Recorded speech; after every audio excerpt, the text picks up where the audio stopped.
It was supposed to be the happiest part of their week. A Saturday trip to the mall.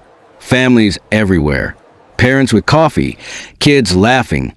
Stores buzzing with life. But within just 30 seconds, the mother's life changed forever. 30 seconds of distraction. 30 seconds of turning away.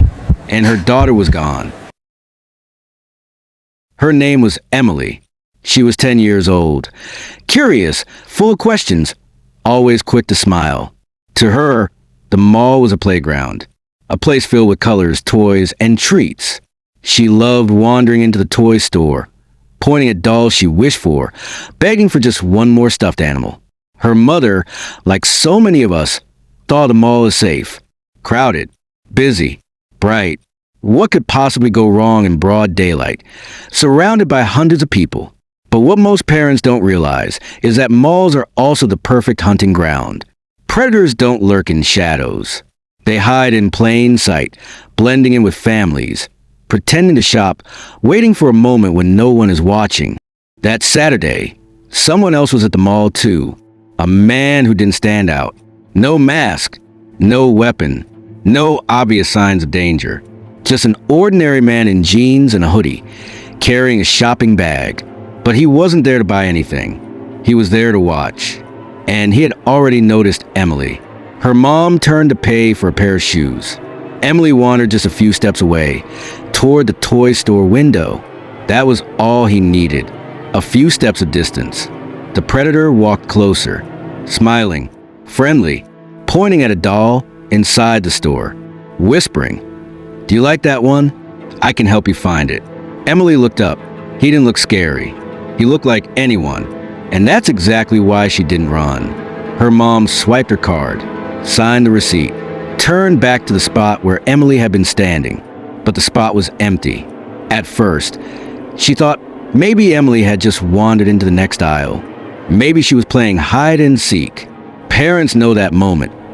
The tiny flicker of annoyance. But then seconds passed.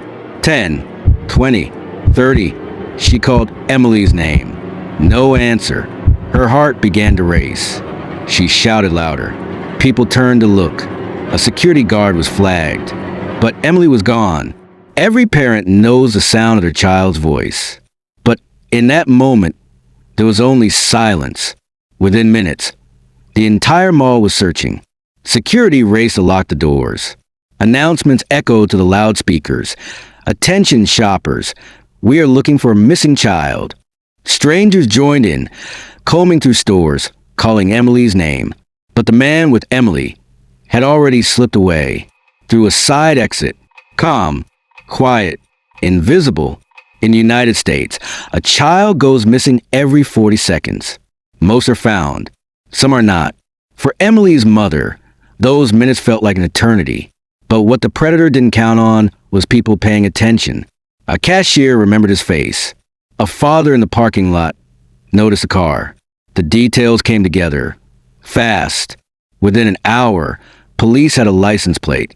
Within 2, a vehicle was surrounded.